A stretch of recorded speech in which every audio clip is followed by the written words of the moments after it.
Dashidele everyone, my name is Tenzin and I'll be your guide for today as we learn about the Tibetan New Year, most commonly known as Losar. First, I'll introduce Losar to you, then I'll share what preparations lead up to Losar. Finally, I'll go over Losar traditions that help welcome the new year.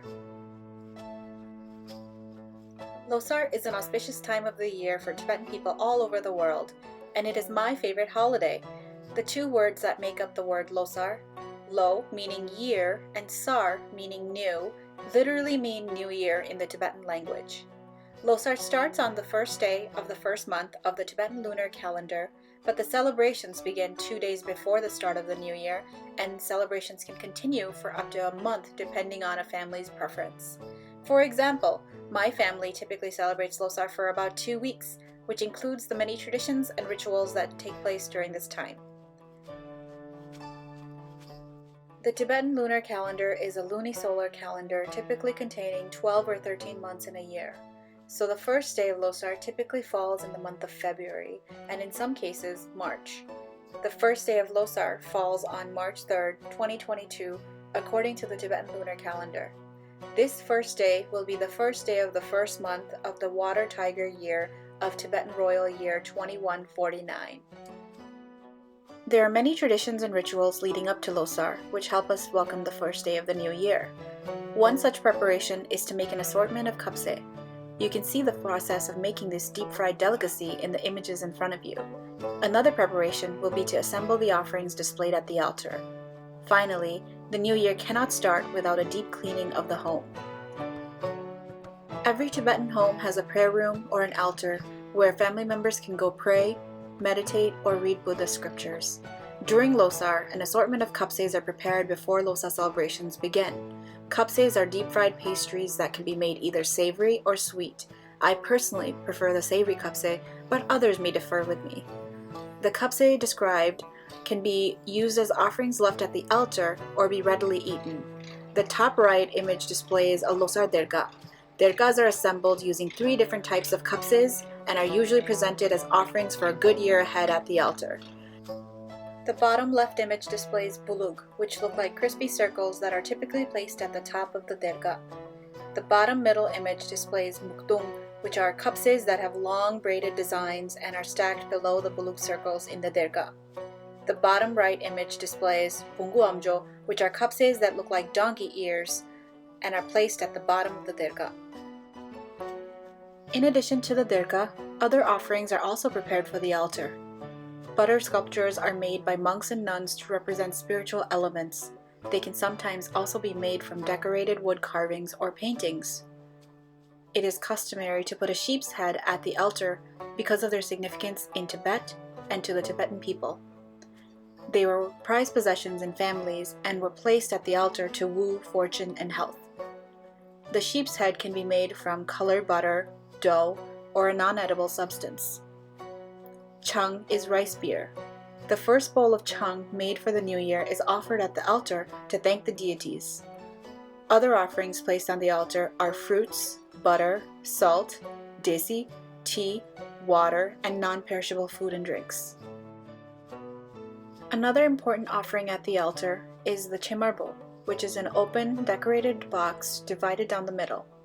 The left side is traditionally filled with chimar, which is made of roasted barley flour, as known as zamba, sugar, and butter. The right side is filled with roasted barley seeds or roasted wheat. Lopu is the young green wheatgrass signifying a good harvest for the year. It is the first crop of the year and is offered at the altar in hopes of having a good harvest for the new year. Specially designed curtains are placed on doors in homes to create a festive atmosphere. The left 2 images show the eternal knot displayed on the curtains. This eternal knot signifies samsara, the Buddhist concept of the endless cycle of suffering or birth, death, and rebirth. The right 2 images show the 8 lucky signs in Tibetan culture. In Buddhism, the 8 lucky signs represent the offerings made to the Shakyamuni Buddha when he attained enlightenment. Here are the most important days of Losar to look forward to. The word Nishugu means 29 in the Tibetan language. It is the day before the last day of the year, and a very important day to say goodbye to the old year and everything negative with it. We typically do this by cleaning out our homes from top to bottom, which symbolizes throwing away all of the dirt and clutter out of your life. An effigy made from dough is sent away carrying all of the obstacles and bad luck of the family as you symbolically push the dirt out of your home. Think of it as spring cleaning that happens a little earlier than usual and for the new year. Then at night, your family gathers together to eat gutuk, which is super yummy and is made of 9 ingredients. On this day, only men can bathe themselves to signify a clear entry into the new year, fresh and clean. Women must wait until the day before Losar. On this day, families spend the whole day cooking and preparing for the new year. If kapses are not made yet, the altar is not set up, or new clothes aren't prepared, today is the last day to prepare them before the new year starts. It's your last chance before the big day. The first day of Losar is called Lama Losar because people visit monasteries, pay respect to lamas, and receive their blessings. On the first day of Losar, we wake up early to cook breakfast, which could include a combination of pöja, sweet tea, changeu, desi, or doduk, a soup made from barley. Pöja is Tibetan butter tea, which is made from butter, salt, milk, and black tea. It is a savory taste and is a big pillar of Tibetan cuisine, especially in Tibet. Changeu is a mix of rice beer, kapse, sugar, and butter. Desi is a sweet dish made from rice, raisins, butter, cashew, and toma, which is a root commonly found in Tibet. Pöja and desi are must-haves on the first day of Losar. Before eating the food that was prepared for breakfast, my family and I would change into our new clothes, our traditional Tibetan chupas, and then place our pöja, desi, kata, and water offerings at our altar. After giving our offerings, we would have breakfast together as a family before heading out to the monastery. Because the first day of the year is so auspicious, Tibetans visit the monastery at some point in the day, if not in the morning, to receive blessings from our respected lamas and to participate in collective prayer. After visiting the monastery, we spend the whole day with our family, whether immediate or extended. The next slide will show you a Losar song by Tsirin Gyurme and Karma Tsitin titled Nganzo Pyogi Losar, which means Our Tibetan New Year in the Tibetan language. In it, you will see the Tibetan altar room with the dirga assembled, offerings displayed, and 3 styles of Tibetan traditional clothing from the 3 provinces of Tibet. You will also see traditional string instruments called the damyen and the biwang. The damyen is the instrument that looks like a Tibetan guitar. The biwang is the instrument that looks like a handheld violin.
Samvasho, Dendu Devato Pasho.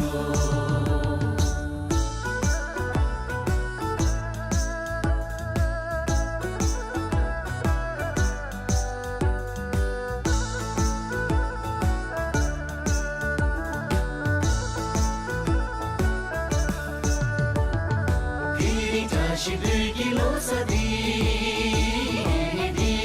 Shibirgi Losadi, Gaga Kiki Nawadi Rupe, Tashi Denje Gatu Nyam Dushu, Luta Gagi Chupale Dubu, Tashi Denje Gatu Nyam Dushu, Luta Gagi Chupale Dubu, Yari Lo.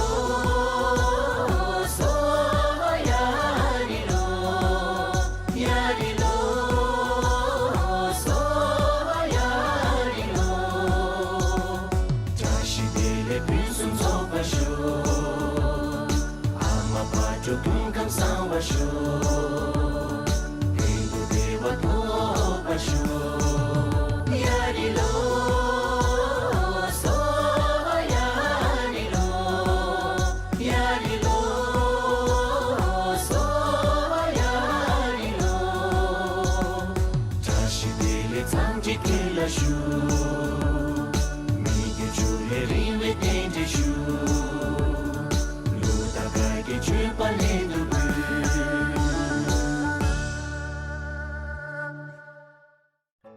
The second day of Losar is called Gabo Losar because official public celebrations take place on this day. Our community in Minnesota is also having our public celebration on the second day of Losar. Everyone is invited to join us. There will be lots of desi, tea, song, dance, and fun. The third day of Losar is Chokyong Losar, also known as Lapsol because we try to win the favor of the guardian deities. We do this by making smoke offerings, hoist prayer flags high up on the hills or houses, and offer tsamba to the deities by throwing it into the air, hoping that this year will be a good year. Then, everyone gathers together to perform gorshe together. Gorshe is when Tibetans will gather in a circle to sing and dance together. I'll show you 2 different songs that my community members will dance to during gorshe.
After the third day of the new year, Tibetans will visit each other's homes for the next 15 days until Chunga Chuba, or the Butter Lamp Festival, at the first full moon. Then, families slowly begin to disassemble the Losar altar they've put together. The next song will help you see what happens when a family visits another's home. You'll see them throw flour into the air, converse in the living room, and the host will provide food and drinks to enjoy while the guests are there.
As you can see, there are many foods that Tibetans eat during Losar. We've talked about the traditional ones already, but here are some others as you get accustomed to Tibetan cuisine. Momos are Tibetan dumplings that are a main staple for dinner gatherings. They are usually served on special occasions like Losar, as they can take longer to prepare and require more ingredients. They're filled with beef, green onions, spices, and other fillings depending on the recipe you make. Momos are usually steamed for dinner gatherings and fried if served the day after they were made. Another go-to for dinner gatherings is called shapale, which I like to think of as a Tibetan empanada. It is also filled with beef and other spices and typically fried rather than steamed, which momos are. Kapses are deep-fried pastries that are sweet and savory and are offered to any guest who comes through the doors. The most common drinks at gatherings are Tibetan sweet tea, Tibetan rice wine, which is known as chung, changu, or Tibetan butter tea, which is known as peja. And that is everything you need to know about Losar in 25 minutes. If you have any further questions or want to connect with the Tibetan American Foundation of Minnesota, please do not hesitate to contact our office at office@tafm.org or visit our website at www.tafm.org. Thank you all for joining us today, and a big thank you to Friends of the Hennepin County Library for sponsoring this video. And with that, our time together has come to an end, but I wish you and your family a very, very happy and wonderful Losar. Losar dashtile.